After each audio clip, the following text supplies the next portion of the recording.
Well, good afternoon, Amber. How's it going? Great. How are you? Doing awesome. Thanks so much for joining me. I know you've got a tight schedule and lots going on because this business is crazy. Yes, as always. Yes, that's all you need to say, right? Yeah. So kind of want to spend a little bit of time talking about what people are talking about, what I'm hearing about, just conversational wise, and what people are thinking is happening in the market. And there is a lot of fear. There's a lot of misinformation. A lot of people don't understand what's actually happening. And it's almost daily that I keep hearing people like, oh, I'll get in the market when prices go down, or, kind of things of like, oh, when it slows down, when prices go back down. And it's like, well, and they don't like my question when I ask them, what are, why do you think it's going to go down? And they really are they say, well, it's because it feels like 2005. And, intensity feels the same, right? Intense times are intense. That's a feeling. So people are just applying this to today's market, but today's market is nothing like the '05 bubble. We have real demand. People are living in these houses. The appreciation is due to multiple families trying to live in one house. And only one winner is going to come out, and that's why we're seeing that 18 to 20% appreciation. It's scary. It's a lot, sure, but it's because people want to be in these houses. Now, Yep. our market, like we have to think about, it was always based on supply and demand. We know that our market peaked on March 14th. And what does that mean? It just means that demand is falling faster than supply. But what does that mean? Well, when you kind of think about it, our market is trying to move towards balance, kind of normalizing. And again, normalizing, balance, healthy market, these are good things. We want them.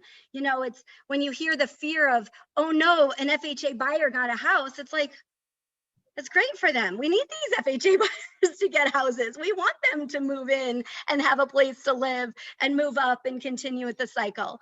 So you think about, okay, so when we are moving towards balance, this is good. But when we talk about demand remains 9% above normal.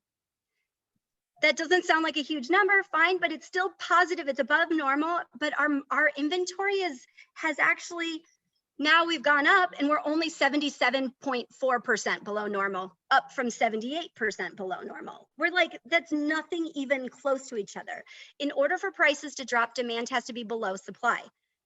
We're not even close. It's not even, and real estate does move more. It's a slow process, even though it feels like it's going really crazy fast, and it is going faster than it has in years, but it's still a slow process. So we're not going to see any prices go down. It just means prices will increase more slowly, which again is going to benefit our buyers. Our sellers are still going to walk away with a ton of equity and money in their pocket. And you think about, well, you got to think about, well, what's demand and where's demand coming from? And you look at, demographics.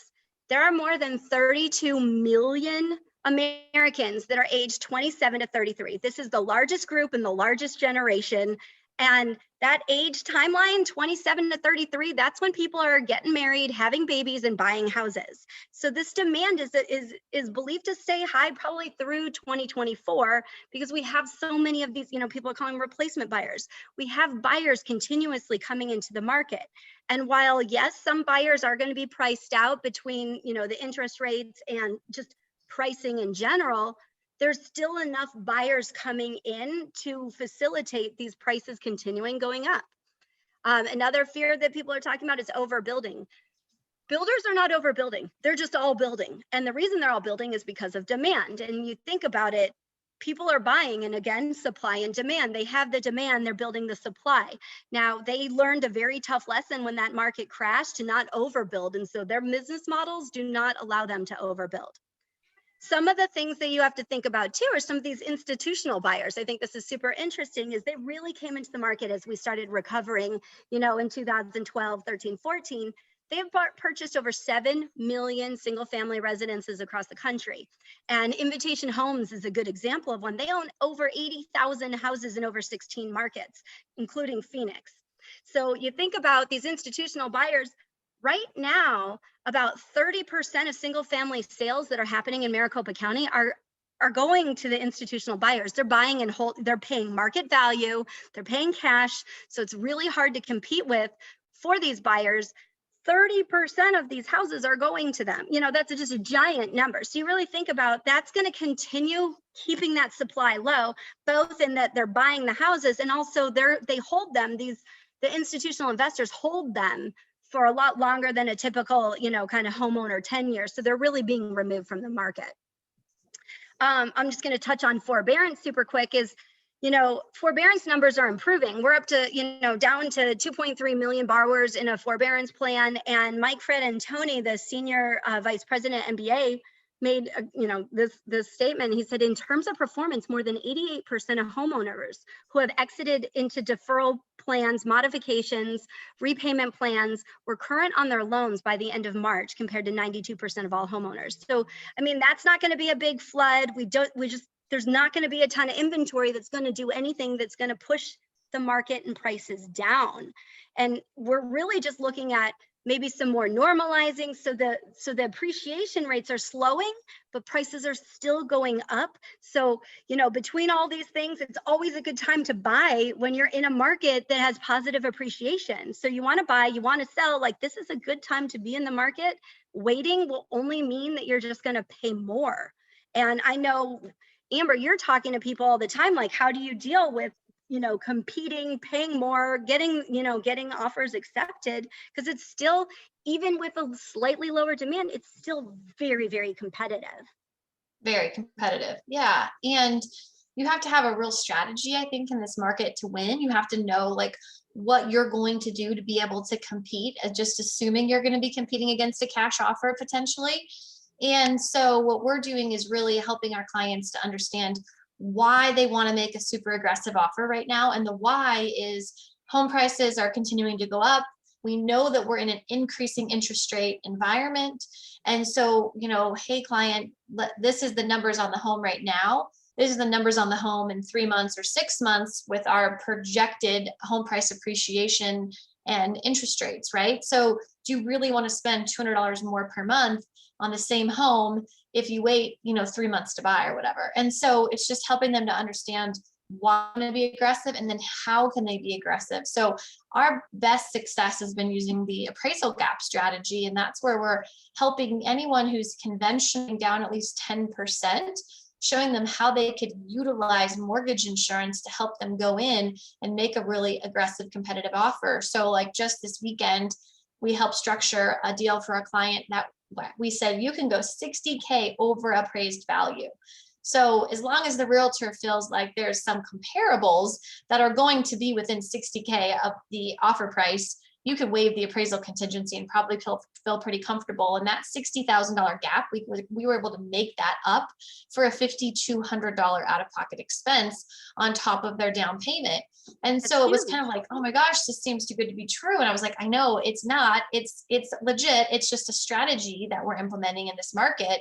And so they went out and they made an offer and they're in negotiation right now, but they have a very, very strong offer. And so anyone who's utilizing this strategy, we're letting them know like, hey, you should be in the top 3 of every single scenario. Like you should be competing on every property. We have the tools, you have the ability to go in and make a really aggressive offer. So do it. And we're going to do everything we can to help you win from our side as well. Another client went under contract on a house using appraisal gap strategy, and they were able to go 25K over.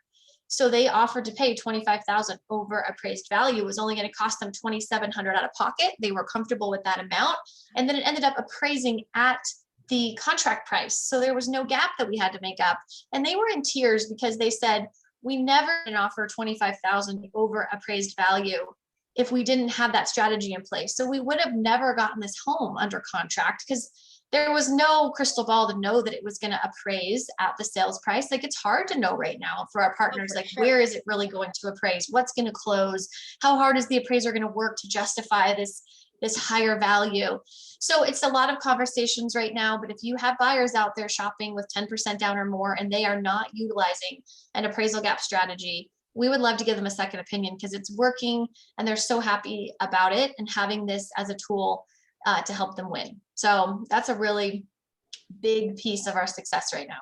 Huge piece. It's huge. And it's having something that allows you to go in and be competitive. I mean, you can't really, how can you beat 60,000 for 5,200, you know, like Yeah. you just can't. So it's really powerful stuff, and getting creative is the way that offers are being accepted. So I think Yep. that's awesome. Yep, Well, for sure. yeah. And I know, Amber, you've got some other stuff going on Yeah, with just the a second reminder home and- that we're still dealing with this second home and investment property change. So FHFA is the regulator of Fannie and Freddie. So they're the ones that established this new 7% limit, saying that a mortgage lender cannot deliver to Fannie or Freddie more than 7% of their total loans as a second home or investment property. And industry-wide, it averages about 10 to 11%. So pretty much every lender right now is scrambling, figuring out where are they going to sell the other, 3 to 4% of their second home and investment property loans besides Fannie Freddie. And this was something that was announced and was pretty much immediately put into place. So every lender is handling this differently. So if you have a client that is a second home or an investor, and I would make sure they're communicating with their lender to make sure they know what is their interest rates, have they increased it, do they need to be looking at other options, because it's a tough time right now. I think there was some hope that this would get reversed or pushed back, but at this point, it doesn't look like anytime in the near future that there's going to be pullback on this decision. So just keeping your lines of communication open for anyone who is in that scenario. Wow. That's a big deal. And that's unfortunate. Is change. Thought that there might be some room for negotiation on that, but it doesn't sound like it. Yeah, in Arizona, we're a heavy second home market. So I think it's going to be harder for us as well to figure out how we deliver only 7% and which loans. So at Guild, we're focused on purchases. So we're increasing interest rates on refis, and we're trying to save the 7% for the purchases. But it's just like it's like testing. Like, okay, if we raise the rates on refis and we save them for purchases, what does our percentage look like? And are we under the 7%? And while they're looking for other channels to sell to and all of that. So just keep the lines of communication open with the lender partners, with your clients, to make sure that you understand the market. If you have questions about that, let me know. Absolutely. Awesome. Yes. Well, Amber, I always appreciate your insight and everything you have to share. So thank you, as always, for your time. You too. Always such great statistics and numbers, and I appreciate you having me. Of course, anytime. Yeah. All right. Well, we will talk again next week. All right. Have a great rest of your day. Bye. All right. Bye.